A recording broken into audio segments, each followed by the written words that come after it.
Thanks for joining us for Eye on New Mexico. I'm Spencer Schott. This week we are keeping an eye on New Mexico State University as a disturbing allegation of hazing on the basketball team continues to unfold. Infected with a culture of bad behavior is what the NMSU chancellor described the men's basketball program after announcing that they have fired head coach Greg Heyer on Tuesday. The Aggies basketball season is over after, quote, despicable acts caused the university to pull the plug on the remainder of the team's season. Now a hazing investigation looms as the fallout continues. NMSU Chancellor Dan Arvizu addressed the press on Wednesday for the first time since announcing the program is suspended and the basketball coach has been let go. He attempted to reassure folks that the scandals at his school are contained within the men's basketball team, while he did not talk about the specifics of the most recent hazing allegations, citing ongoing investigations. He did make it sound like they are going to drop the hammer once the dust settles. So there will be accountability, perhaps beyond what people might expect would be the case, just because it really is egregious. When head coach Greg Heyer returned from the canceled game in California, he quickly said he couldn't talk about what happened in the airport. But now we know that in between then and the announcement of his termination on Tuesday, he blew off a meeting with the university officials looking into these hazing allegations. They had scheduled a meeting internally, and that meeting was to be held earlier this week, and the coach declined to show up. Next question. Now, we've attempted to reach out to Greg Heyer's attorney, but we have not made contact yet.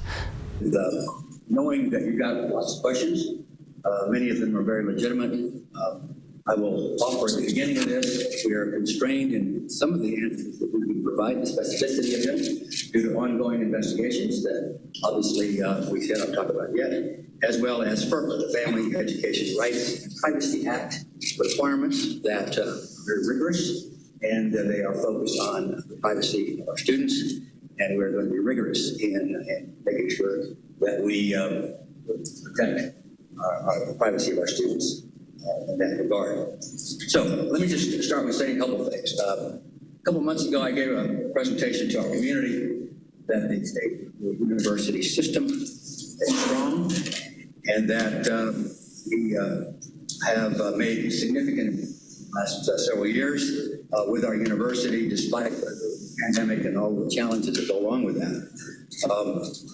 For the first time in a decade, our research expenditures, progress is made, very, very, I think, positive improvements, and our outreach efforts, which is part of our mission objectives, have all been very positive. We have 14,000 students on the Las Cruces campus, and they are receiving an excellent education. They are having a good experience at this institution. We have over 400 athletes, student athletes, that are doing well in their particular disciplines. They are great ambassadors of our program, support of our institution, of our community. I don't want there to be any misunderstanding that we support and recognize their achievements, all the great work that they are doing, despite the challenges that they're having with our basketball program. I want to make it clear that the safety of our students is our number one priority. Right behind that is the integrity of our institution. And as I have reviewed the results of what has occurred over the past few months, it feels like I've done much.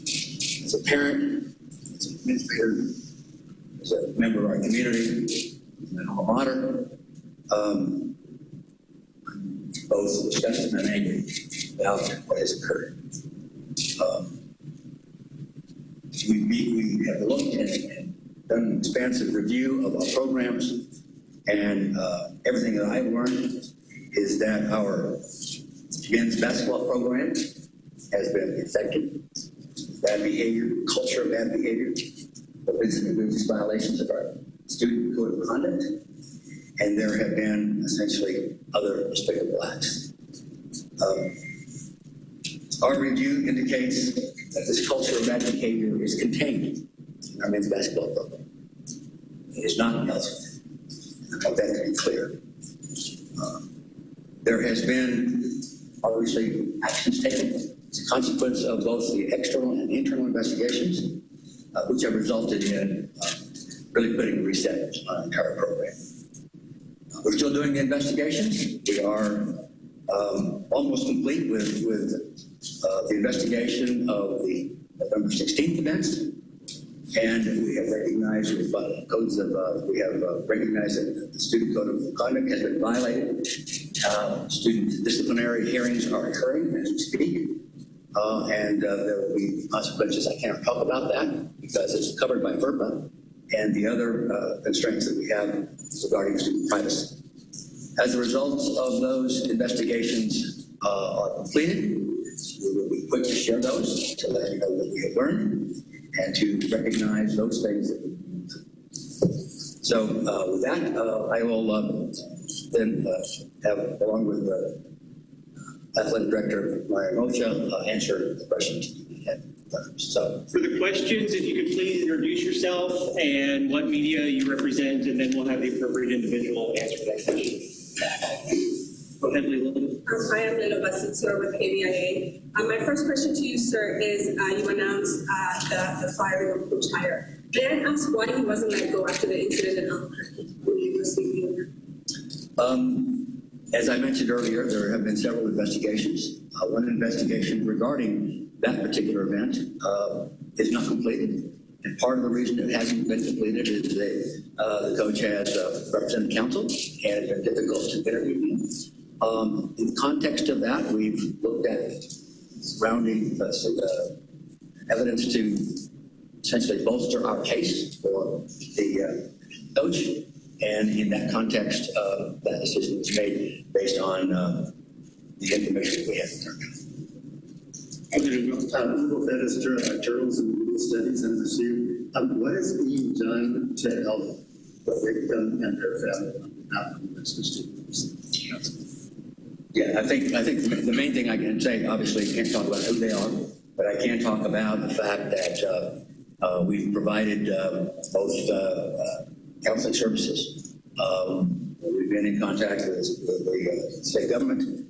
They provided mental health counseling as well, and we are taking very, very aggressive steps to make sure that those who have been affected are getting counseling and support.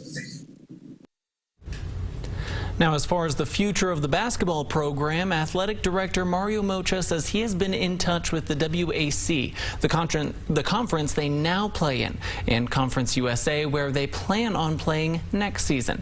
And they are on the same page with the firing and no plans to have changed so far competing in the Conference USA next year. But this story is far from over, and the criminal and school investigations continue. So coming up after the break, we will hear more from NMSU Athletic Director Mario. Welcome back to Eye on New Mexico. This week we are learning more about the hazing allegations that led to the end of NMSU's men's basketball team's season. Now, during a press conference earlier this week, NMSU Athletic Director Mario Mocha answered a wide range of questions, from his hiring process for coaches to how they addressed hazing in the past, and what Aggies fans can expect when it comes to refunds for the canceled games. For, greener pastures. Well, I regret the outcome, but more I regret what's happened to the victim. We'll have reservations. I certainly think hindsight is 20/20, and I made a list of every coach that I've hired at my alma mater, where I was also a student athlete at New Mexico State, and we've had an excellent batting average. Nobody bats 1,000, but I'm certainly tremendously disappointed in this outcome, right? Specifically for the victim, but for everybody involved. So we'll go back and look at our processes. However, when I look at all the 12, 14 coaches that I've hired as athletic director, most of them have been outstanding in the community, won championships, NCAA appearances, and a lot of them have left us and gone on for, greener pastures financially. So I don't think our model is broken at all. However, do I have reservations? We'll take a great look at our processes on the next time. Certainly, The vetting process is the same. You utilize the people that you know in the industry. Certainly, from my background at University of Missouri in Southern Illinois, I have a lot of contacts in the Midwest, but also have a lot of contacts on, the NCAA selection committee members, et cetera. So you call the people you know. Certainly, the tree that Coach Heyer came from, yielded tremendous coaches in Steve Ford and Chris Jan. So at the end of the day, I do not believe that we have a broken system of hiring coaches. I made a list of all the coaches and all the accolades that they've won. So the same process that we used to hire a Jerry Kill or a Chris Jans was the same process we used with Greg Heyer. As I indicated, outcomes are never preordained. And ultimately that falls, unfortunately, in this situation for all involved, this did not work out tremendously. We do extensive training. So I also went to NMSU, and you're also over the sports department here at the university. So how was this able to happen under your watch? Well, as I just illustrated, coaching hires are not infallible. There is not a crystal ball underneath my desk. We've had a tremendous run on hiring very successful head coaches. However, it obviously did not work out in this setting, and there is limits to what a head coach can actually do. Look, ultimately that falls under their purview, and that ultimately falls under my purview. But we do extensive training with the student athletes. We'll get into that later, but sometimes it just does not work out. I just want to put an existing point on that, just to maybe educate some of you of what currently goes on. At the beginning of each year, there's a full squad meeting with all of our student athletes where hazing is discussed, as well as clearly in our student athlete handbook. That's to all athletes at the beginning of the year. There's also our NCAA annual mandated student athlete meeting on sexual violence, prevention, intervention, and response to illustrate hazing as well. Each student athlete has to sign that, turn that into the NCAA. So there are specific things that we do annually on this specific topic. I just wanted to make you aware of that. As far as the question on refunds, there was 3 regular season games remaining. We will be announcing an official statement soon on what season ticket holders can expect.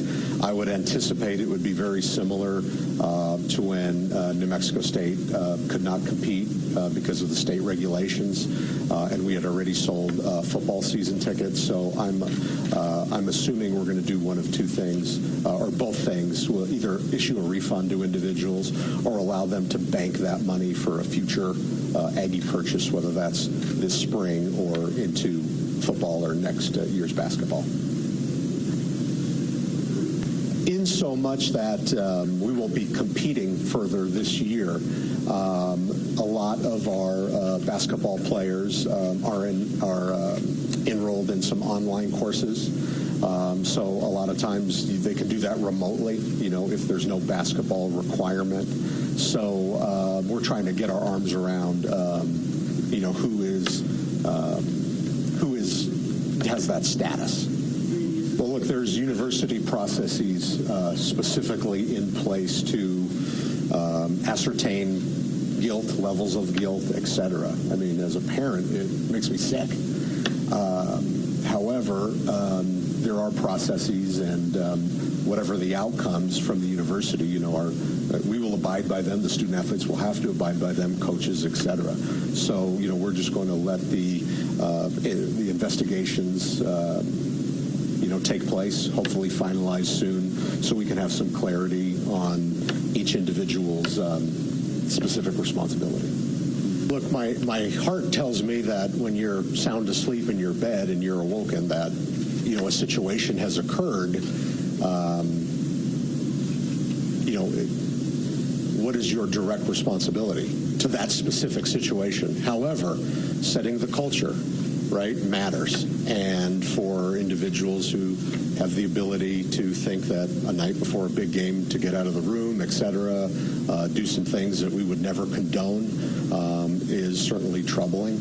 And so I think, taking my words, there are specific things I think that might not be somebody's individual personal responsibility. However, the culture certainly is, and does one thing lead to another.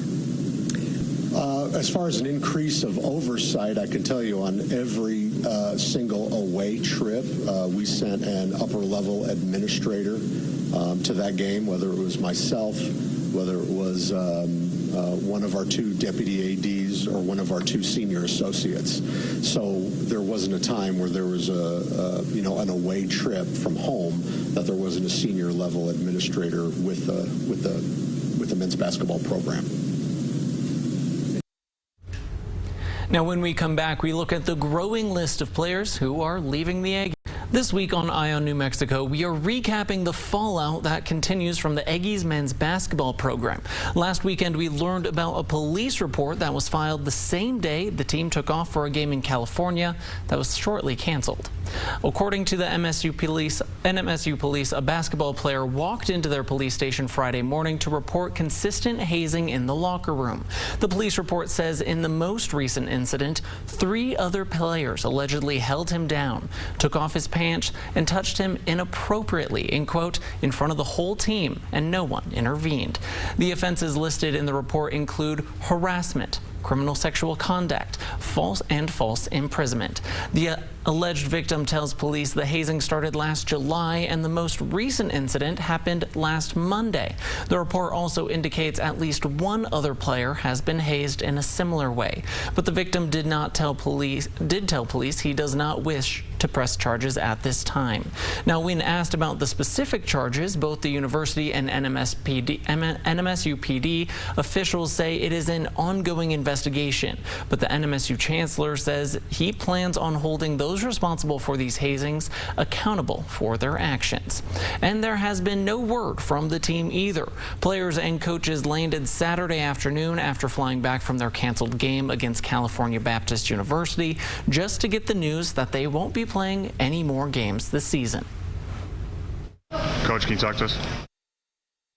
Now, while we haven't heard anything from the Aggies coach Greg Heyer, calls for him to step down started soon after the report was made public, with this being the 2nd scandal involving his team in just 3 months.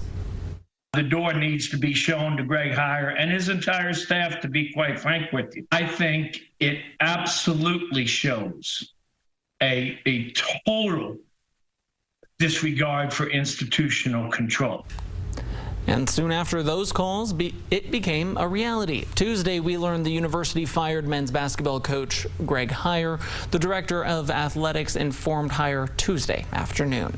In a letter from NMSU's chancellor Dan Arvazu, he wrote, in part, "I made the decision to terminate men's basketball coach Greg Heyer, saying hazing has no place on our campus, and those found responsible will be held accountable for their actions." In addition to firing of the coach Heyer, the Western Athletics Conference announced they're counting the remainder of the Aggies games as losses, as WAC made the decision after NMSU canceled the rest of their season. Now, top recruits are taking off. Fairfax, California guard Darius Carr has now decommitted from the Aggies. He made the announcement on social media earlier this week. Carr is considered a top 150 recruit in the 2023 class. So far, 3 other players have added their names to the transfer portal over the weekend. Kent Oler, who you just saw, posted on Twitter, my recruitment is officially 100% open. There it is again. And Sar Lazar, who came to New Mexico from Israel, also tweeted his decision to enter his name into the transfer portal follows the team's suspension. As all these players announced their departure, a former NMSU regent shared his thoughts this weekend. First off, I think that the word or the phrase lack of institutional control is obviously an NCAA phrase, okay? I don't believe this incident is going to violate any rules or regulations that would cause the NCAA to sanction the university. Okay. Now, saying that, I think it absolutely shows a total disregard for institutional control. Okay. And I don't think that it is isolated to this incident.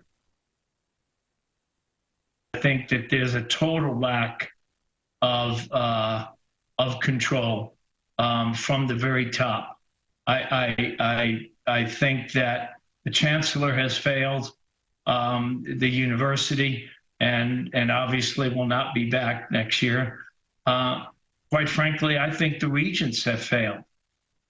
This is a storied program built by Lou Henson, and we were, Kerry, less than 12 months ago, we were one missed basket away from going to the Sweet 16.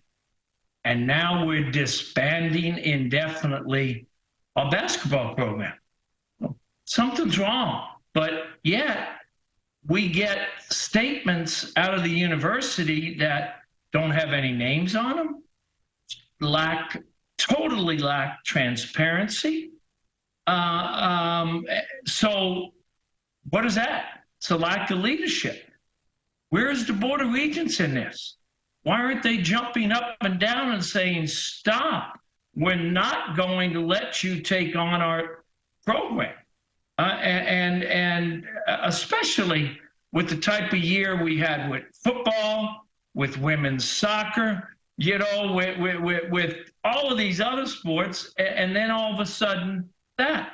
So I do think that there is absolutely a lack of leadership that needs to be addressed and needs to be addressed very quickly. I've never met Coach Heyer. I've talked to him on Zoom that the university had set up one time for me, but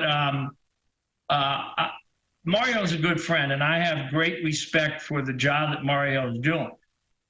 He may have been put in a tough situation with the Albuquerque incident and then with this. So, and I don't know what sort of actions or inactions Mario has been taken.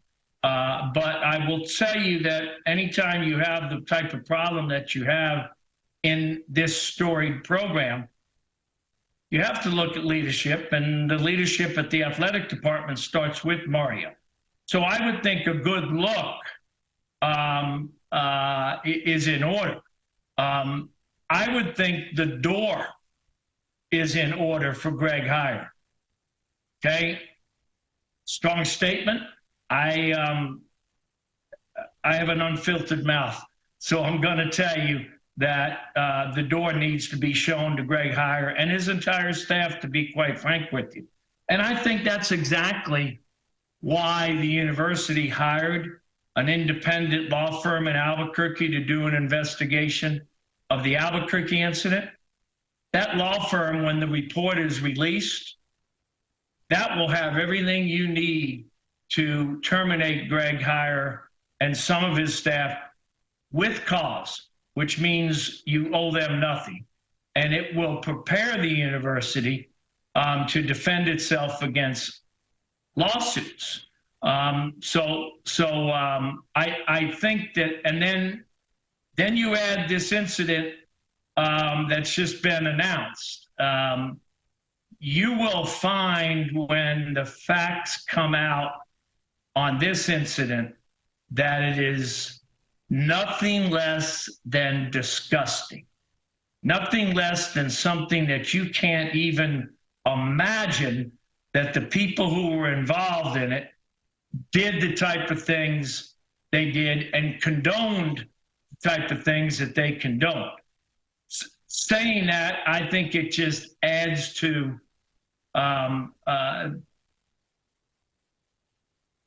the problems of the basketball team that need to necessitate the termination. Now, one other thing I will say to you, I would not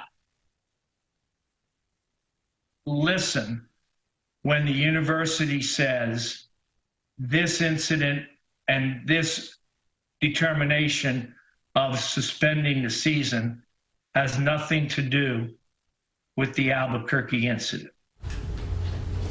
Now we'll keep an eye on that to see what comes out as the investigations continue. But thanks for watching, and we'll be back next weekend with another Eye on New Mexico.